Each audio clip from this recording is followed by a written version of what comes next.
តើមូលហេតុអ្វីខ្លះដែលនាំឲ្យមនុស្សគ្រប់គ្នាជាពិសេសមួយចំនួនធំមានបញ្ហារលាកក្រពះនៅក្នុងសង្គមយើងពេលបច្ចុប្បន្ននេះនៅទីណាភាគច្រើនមិនថាមនុស្សដែលមានវ័យច្រើនឬក៏ក្មេងៗនោះទេជាពិសេសអាយុ20ជាង17 18ឯនោះក៏តែងតែត្អូញថាខ្ញុំគឺឈឺក្រពះខ្លាំងណាស់ខ្ញុំមកលាកក្រពះខ្លាំងណាស់ឆ្អល់កាហាយនៅក្នុងក្រពះដូច្នេះនៅក្នុងពេលនេះខ្ញុំនឹងផ្ដល់ជូនបងទាំងអស់គ្នាថាតើហេតុអ្វីបានជាអ្នកដែលចាប់ផ្ដើមមិនទាន់ទេនឹងមានបញ្ហាជំងឺរលាកក្រពះនេះសូមបងទាំងអស់គ្នាទស្សនាវីដេអូមួយនេះឲ្យដល់ចប់និង share ទៅកាន់មនុស្សជុំវិញខ្លួនផងដែរតោះតាមដានទាំងអស់គ្នាជាមួយនឹងខ្ញុំវីដេអូនេះនាំមកជូនដោយ Diva Plus ជួយសម្រាប់បងដែលមានបញ្ហាក្លិនមាត់និងបញ្ហាកន្ទល់រោលរមាស់លែងជាបញ្ហាទៀតហើយ Diva Plus ផលិតផលស្តង់ដារសហរដ្ឋអាមេរិក Diva Plus មានការទទួលស្គាល់ពីសមីក្រសួងទាំងសងខាងអ្នកដែលមានបញ្ហាកន្ទល់រោលរមាស់និងបញ្ហាក្លិនមាត់ពីខាងក្នុងសូមកុំភ្លេច Diva Plus ជំងឺរលាកក្រពះគឺជាជំងឺដែលរលាកនៃស្រទាប់ការពាររបស់ក្រពះទាំងមូលតែម្ដងជំងឺរលាកក្រពះស្រួចស្រាវគឺជាជំងឺដែលរលាកទៅលើក្រពះរបស់អ្នកធ្ងន់ធ្ងរហើយមានការកើតឡើងភ្លាមៗតែម្ដងរីឯជំងឺរលាកក្រពះរ៉ាំរ៉ៃគឺជាជំងឺរលាកក្រពះដែលមានរយៈពេលយូរពីមួយថ្ងៃបន្តិចកាន់ខែកាន់ឆ្នាំហើយវានឹងធ្ងន់ធ្ងរប្រសិនបើយើងមិនបានធ្វើការព្យាបាលឲ្យបានត្រឹមត្រូវភាពចុះខ្សោយនៃស្រទាប់មួយចំនួននៅក្នុងក្រពះរបស់អ្នកគឺនឹងអនុញ្ញាតឲ្យទឹកក្រពះឬក៏ទឹករំលាយអាហារនោះនឹងអាចឆ្លងកាត់បានកាលណាទឹករំលាយអាហារឆ្លងកាត់បានវានឹងធ្វើឲ្យមានការខូចឬក៏បណ្ដាលឲ្យមានការរលាកនៅក្រពះរបស់អ្នកនោះបានតែម្ដងហើយម្យ៉ាងវិញទៀតការឆ្លងនៅបាក់តេរីនៅក្នុងក្រពះពោះវៀនរបស់អ្នកក៏អាចបណ្ដាលឲ្យអ្នកក្លាយទៅជាអ្នកជំងឺដែលមានបញ្ហារលាកក្រពះនោះបានដែរការឆ្លងមេរោគប្រភេទបាក់តេរីដែលជាទូទៅបំផុតនោះគឺ Helicobacter pylori ហើយបាក់តេរីប្រភេទនេះគឺជាបាក់តេរីដែលអាចឆ្លងកាត់ស្រទាប់ភ្នាខាងក្នុងនៃក្រពះរបស់អ្នកបានចំពោះមេរោគឬបាក់តេរីដែលបង្កឲ្យមានការរលាកក្រពះគឺអាចនឹងឆ្លងពីមនុស្សម្នាក់ទៅមនុស្សម្នាក់បានដែរហើយវានឹងឆ្លងតាមរយៈអាហារឬក៏ទឹកដែលមានផ្ទុកមេរោគឬក៏បាក់តេរីនោះតែម្ដងឥឡូវយើងត្រឡប់មកសំណួរវិញតើមូលហេតុអ្វីខ្លះទៅដែលបណ្ដាលឲ្យអ្នកក្លាយទៅជាអ្នកជំងឺរលាកក្រពះចំណុចទី1ការទទួលទានគ្រឿងស្រវឹងញឹកញាប់ឬក៏ច្រើនលើសលប់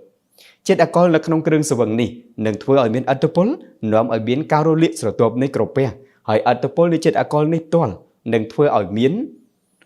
ស្ថានភាពរលាកភ្នែកក្រពះនិងបង្កឲ្យមានបញ្ហារលាកក្រពះតែម្ដងដូច្នេះប្រសិនបើបងទទួលទានគ្រឿងស្រវឹងច្រើនឬក៏ញឹកញាប់ហានិភ័យនោះគឺងាយកាត់ជំងឺរលាកក្រពះនេះឯងដូច្នេះបច្ចុប្បន្ននេះក្មេងៗនៅតូចឬក៏អាយុក្រោម18ឆ្នាំត្រឹមតែសិស្សសាលានៅឡើយទេក៏ប៉ុន្តែពួកគាត់ទទួលទានគ្រឿងស្រវឹងទៅហើយដូច្នេះក្មេងៗប្រឈមទៅនឹងបញ្ហាឈឺក្រពះរលាកក្រពះញ៉ាំបាយមិនបានប្រសើរនោះទេនេះហើយគឺជាកត្តាដែលធ្វើឲ្យរលាកក្រពះកើតឡើងចំណុចទី2នោះគឺក្រុមមនុស្សដែលចូលចិត្តប្រើថ្នាំបញ្ចុះកម្ដៅថ្នាំបន្ថយការឈឺចាប់និងថ្នាំប្រឆាំងទៅនឹងរលាកផ្សេងៗដែលមិនមែនជាប្រភេទ steroid ឬក៏ steroid ជាប្រភេទ non steroid ចឹងប្រភេទពពួក non steroid ibuprofen naproxen ហើយនិង aspirin ជាដើមប្រភេទថ្នាំដែលខ្ញុំជម្រាបជូននេះក៏ជាថ្នាំប្រឆាំងទៅនឹងការរលាកផ្សេងៗបញ្ចុះកម្ដៅបំបត្តិការឈឺចាប់ហើយក៏ជាថ្នាំប្រភេទ non steroid ឬក៏ non steroid អ្នកដែលចូលចិត្តពពួកថ្នាំទាំងអស់នេះក៏ងាយនឹងធ្វើឲ្យមានបញ្ហារលាកក្រពះបានផងដែរបើកាលណាអ្នកទាំងអស់គ្នាប្រើប្រាស់ជាមួយនឹងថ្នាំប្រភេទ ibuprofen ឬប្រភេទ aspirin នេះញឹកញាប់ប្រភេទថ្នាំទាំងអស់នោះនឹងទៅរារាំងអង់ស៊ីមប្រូតេអ៊ីនមួយប្រភេទដែលគេហៅថា cyclooxygenase បើកាលណាប្រភេទអង់ស៊ីមប្រូតេអ៊ីនដែលមានឈ្មោះថា cyclooxygenase នេះត្រូវបានធ្វើការរារាំងហើយនោះជាឱកាសដែលធ្វើឲ្យមានកម្រិតទាបនៃ prostaglandin របស់អ្នកនៅក្នុងខ្លួនហើយចំពោះ prostaglandin នេះវាគឺជាសារធាតុគីមីមួយយ៉ាងដែលមាននៅក្នុងរាងកាយរបស់យើងដែលជំរុញទៅនឹងការរលាកផ្សេងក៏ប៉ុន្តែប្រសិនបើនិយាយអំពីក្រពះវិញសារធាតុ prostaglandin នេះវាគឺជាសារធាតុជាក់លាក់មួយដែលជួយការពារស្រទាប់ខាងក្នុងរបស់ក្រពះយើងសរុបមកវិញប្រសិនបើសារធាតុ prostaglandin នេះមានកម្រិតទាបនោះហើយនឹងធ្វើឲ្យការរលាកក្រពះក៏មានកម្រិតកាន់តែខ្លាំងឡើងដែរដូច្នេះសរុបមកវិញបងទាំងអស់គ្នាដែលចូលចិត្តប្រើ aspirin ibuprofen ឬក៏ប្រភេទថ្នាំនិង steroid នោះទាំងអស់គ្នាញឹកញាប់ច្រើននោះនឹងធ្វើឲ្យសារធាតុ prostaglandin ថយចុះ វាអត់មានអ្វីការពារសាច់ក្រពះនិងជញ្ជាំងក្រពះរបស់យើងនោះទេនឹងធ្វើឲ្យងាយរលាកក្រពះអ្នកទាំងអស់គ្នាបានផងដែរនេះហើយគឺជាមូលហេតុបន្ទាប់បន្សំដែលធ្វើឲ្យយើងរលាកក្រពះដោយមិនដឹងខ្លួនចំណុចទី3ការប្រើប្រាស់ឬក៏ការទទួលទានសារធាតុកូកាអ៊ីនបើកាលណាអ្នកទាំងអស់គ្នាចូលចិត្តទទួលទានប្រភេទភេទជ្ជៈកូកាអ៊ីនឬក៏ប្រភេទអាហារដែលមានសារធាតុកូកាអ៊ីននេះច្រើនសារធាតុកូកាអ៊ីននេះនឹងទៅភ្ញុយប្រព័ន្ធប្រសាទសម្ពេតិចរបស់អ្នកខ្លាំងពេកដែលជាហេតុនាំឲ្យមានការស្ទះសរសៃឈាមដែលបង្កឡើងដោយអេស្ពីនីនិងណាក្រូស៊ីសនៃជញ្ជាំងមួយកូសាល់សរុបមកការទទួលទានកូកាអ៊ីននេះក៏មិនប្រសើរដែរ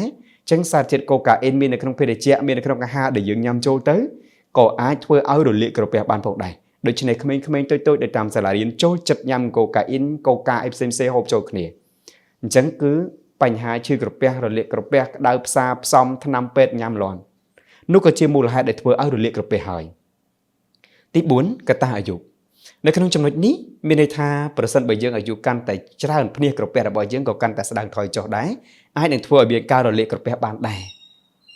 មួយទៀតនោះគឺចំណុចទី5ការទទួលបារីបាទការទទួលទានបារីឬជក់បារីញឹកញាប់នេះក៏នឹងបង្កើនការផលិតទឹកក្រពះរបស់អ្នកជាចម្បងតែម្ដងហើយសារធាតុនីកូទីនដែលមាននៅក្នុងបារីនោះវានឹងធ្វើឲ្យមានការបន្ធូរបន្ថយនៃសាច់ដុំខ្ជិបនៅបំពង់អាហារដែលគេហៅថាតែអ៊ឺសូហ្វាវានឹងទៅបន្ធូរបន្ថយសាច់ដុំក្រពះនៅកន្លែងនោះនឹងទៅបន្ធូរបន្ថយសាច់ដុំនៃបំពង់អាហាររបស់អ្នកនោះតែម្ដងនៅក្នុងពេលនោះឯងដែលអនុញ្ញាតឲ្យអាស៊ីតក្រពះចូលទៅក្នុងបំពង់អាហារនិងជំរុញឲ្យក្រពះផលិតអាស៊ីតក្រពះនោះកាន់តែច្រើនឡើងផងដែរហើយវានឹងធ្វើឲ្យសាច់ដុំបំពង់អាហារចុះខ្សោយនឹងធ្វើឲ្យមានការចាល់ទឹកប្រមាថផងដែរហេតុទាំងអស់នេះហើយដែលនាំឲ្យមានការរលាកស្រទាប់ការពារក្រពះរហូតដល់คล้ายទៅជាអ្នកជំងឺរលាកក្រពះតែម្ដងដូច្នេះអ្នកដែលចូលចិត្តជក់បារីសូមពិចារណាវាពិតជាប្រតិគ្នានឹងទំនាក់ទំនងគ្នាដែលធ្វើឲ្យទៅជារលាកក្រពះសូមបញ្ជាក់បងថាមិនមែនផ្សែងបារីគ្រាន់ប៉ះតែសួតទេសារធាតុនូកូទីននឹងក៏ធ្វើឲ្យប៉ះពាល់ដល់ក្រពះដែរទី6 stress ឬក៏តានតឹងផ្លូវចិត្តលើអារម្មណ៍ការ stress ឬក៏មានបញ្ហានេះវាគឺជាចំណែកមួយដែលធ្វើឲ្យមានការរលាកក្រពះរបស់អ្នកបានផងដែរនៅក្នុងនេះបានន័យថាប្រសិនបើយើង stress ឬតានតឹងពីមួយថ្ងៃទៅមួយថ្ងៃ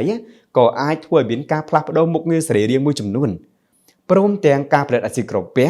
និងការបន្ថយការលំហូរចរន្តឈាមទៅតាមក្រពះរបស់អ្នកដូចគ្នាហើយវានឹងធ្វើឲ្យខូចស្រទាប់ការពារក្រពះស្រទាប់ក្រពះនឹងធ្វើឲ្យទៅជាជំងឺរលាកក្រពះបានតែម្ដងដោយសារយើង stress ពេកមានបញ្ហាតានតឹងផ្លូវចិត្តផ្លូវអារម្មណ៍ញឹកញាប់ក៏ជាមូលហេតុឲ្យមានបញ្ហាក្រពះដូចគ្នាបាទហើយពេលខ្លះយើងរកមូលហេតុឲ្យឃើញដោយសារតែយើងពិបាកចិត្តហ្នឹងក៏កើតក្រពះបញ្ហាក្រពះដែរទី7ក្រុមមនុស្សដែលមានជំងឺប្រព័ន្ធភាពស៊ាំឬអូតូវីម៉ាញ៉ូមក៏អាចបណ្ដាលឲ្យមានបញ្ហារលាកក្រពះនេះបានផងដែរមូលហេតុនៅកន្លែងនេះដោយសារតែប្រព័ន្ធភាពស៊ាំរបស់អ្នកនោះគឺធ្វើការវាយលុកស្រទាប់ក្រពះរបស់អ្នកកន្លងមកដែលនាំឲ្យមានការរលាកនិងខូចខាតនៃភ្នាសការពារក្រពះរបស់អ្នករួមទាំងកោសិកាបរិយាតាល់ផងដែរហើយអ្នកជំងឺដែលមានបញ្ហាទាក់ទងទៅនឹងប្រព័ន្ធភាពស៊ាំហ្នឹងក៏ងាយនឹងមានបញ្ហារលាកក្រពះបានដូចគ្នាផងដែរចំណុចមួយទៀតនោះទី8ជំងឺប្រដាប់រំលាយអាហារជាពិសេសគឺជំងឺ Crohn ជំងឺ Crohn គឺជាជំងឺរលាកពោះវៀនហើយវានឹងអាចនាំឲ្យមានការរលាកដល់ក្រពះបានផងដែរអញ្ចឹងមានន័យថាអ្នកដែលកើតជំងឺ Crohn ដែលទាក់ទងនឹងពោះវៀននឹងហើយក៏វាអាចមានការវិវត្តទៅការរលាកក្រពះដូចគ្នាផងដែរមួយទៀតនោះគឺជំងឺ Crohn នេះវានឹងធ្វើឲ្យមានការរលាកគ្រប់ទិសទីគ្រប់កន្លែងនៅក្នុងបំពង់អាហាររបស់អ្នករួមទាំងក្រពះដូចគ្នាផងដែរដោយសារតែមនុស្សជាទូទៅគាត់មានវិបត្តិជំងឺ Crohn ដែលជាជំងឺរលាកពោះវៀននេះហើយគឺអាចនឹងមានហានិភ័យខ្ពស់នៅក្នុងការវិវត្តទៅជាជំងឺរលាកក្រពះបានផងដែរប្រភេទ Helicobacter pylori negative gastritis អញ្ចឹងសរុបមកអ្នកដែលមានជំងឺប្រដាប់រំលាយអាហារនិង Crohn រលាកពោះវៀននេះក៏ងាយទៅជាជំងឺក្រពះបានដូចគ្នាផងដែរ